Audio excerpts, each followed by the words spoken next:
और यूपी से इस वक्त की बड़ी खबर, सपा विधायक आमरण अनशन पर बैठने की तैयारी कर रहे हैं। मेरठ में सियासी बवाल इसको लेकर के दिखाई दे रहा है। पुलिस के एक्शन के बाद समाजवादी पार्टी के विधायक भड़के हुए हैं। सपा विधायक अतुल प्रधान से जुड़ा हुआ ये पूरा मामला।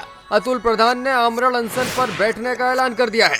कलेक्ट्रेट में डीएम ऑफिस के सामने यह आमरण अनशन होगा। पुलिस के फर्जी मुकदमे के खिलाफ अनशन की तैयारी कर रहे हैं अतुल प्रधान और इसको लेकर के अब हलचल तेज दिखाई दे रही है। कथित भ्रष्ट अस्पताल ने अतुल के खिलाफ केस दर्ज कराया था। जो मौके पर नहीं थे उन्हें भी पुलिस ने इस केस में आरोपी बना दिया। अस्पताल में मरीज से बिल वसूले जाने को लेकर के अतुल प्रधान पहुंचे थे और इस शिकायत के बाद जब वो अस्पताल पहुंचे तो फिर वहां पर हंगामा करने का आरोप उन पर लगाया गया। डिप्टी सीएम ब्रजेश पाठक ने हालांकि अस्पताल के खिलाफ जांच के आदेश दिए थे, लेकिन तमाम जांचें शुरू होने से पहले ही पुलिस ने विधायक के खिलाफ केस दर्ज कर लिया और उनके तमाम समर्थकों को भी नामजद बना दिया।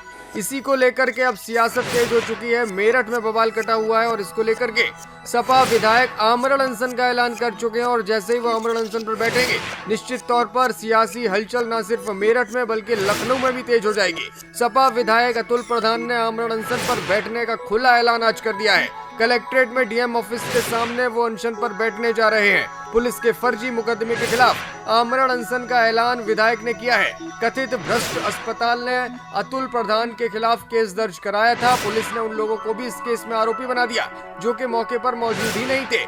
अस्पताल प्रशासन के खिलाफ पहले मरीज से ज्यादा बिल वसूले जाने की शिकायत हुई थी और इसी को लेकर के अतुल प्रधान खुद अस्पताल पहुंच गए थे और वहां पर फिर हंगामा हो गया था और इसी हंगामे के बाद डिप्टी सीएम ब्रजेश पाठक ने अस्पताल पर जांच के आदेश दिए थे, लेकिन तमाम जांचें शुरू होने से पहले ही पुलिस ने सपा विधायक के खिलाफ केस दर्ज कर लिया और उनके खिलाफ एक्शन की तैयारी भी कर ली। फिलहाल बड़ी अपडेट यह है कि सपा विधायक आमरण अनशन पर बैठने की तैयारी कर चुके हैं और मेरठ में इसी को लेकर के सियासी उफान दिखाई दे रहा है। पुलिस के एक्शन के बाद समाजवादी पार्टी के तेज तर्रार विधायक अतुल प्रधान भड़क गए और उन्होंने आमरण अनशन पर बैठने का ऐलान किया। यही नहीं, वो कलेक्ट्रेट में सीधे डीएम कार्यालय के बाहर ही आमरण अनशन पर बैठ रहे हैं। पुलिस के फर्जी मुकदमे के खिलाफ आमरण अनशन का ऐलान उन्होंने कर दिया है और आमरण अनशन जैसे ही शुरू होगा निश्चित तौर पर प्रशासन के ऊपर दबाव बनता हुआ दिखाई देगा। कथित भ्रष्ट अस्पताल ने अतुल के खिलाफ केस दर्ज कराया था परसों ही। जो मौके पर नहीं थे ऐसे लोगों को भी पुलिस ने इस केस में आरोपी बना दिया था। अस्पताल में मरीज से बिल वसूले जाने की शिकायत को लेकर के अतुल प्रधान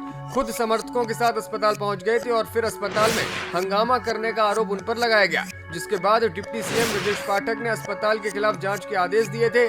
अतुल प्रधान को आश्वासन दिया था कि वो जांच कराएंगे ताकि पता चले कि अस्पताल में कहीं कुछ गड़बड़ तो नहीं हो रहा, लेकिन उससे पहले ही पुलिस ने अतुल प्रधान के खिलाफ ही मुकदमा दर्ज कर लिया और उनके खिलाफ कार्रवाई करने का जो पूरा प्रोसेस है वो शुरू कर दिया। इसके बाद अतुल प्रधान के साथ साथ तमाम समाजवादी समर्थक भड़क गए और अब पुलिस के खिलाफ आमरण अनशन पर बैठने की तैयारी हो चुकी है। कलेक्ट्रेट में डीएम ऑफिस के सामने ये आमरण अनशन शुरू करने की तैयारी है और इसी को लेकर के अब सियासी बवाल मचा हुआ है।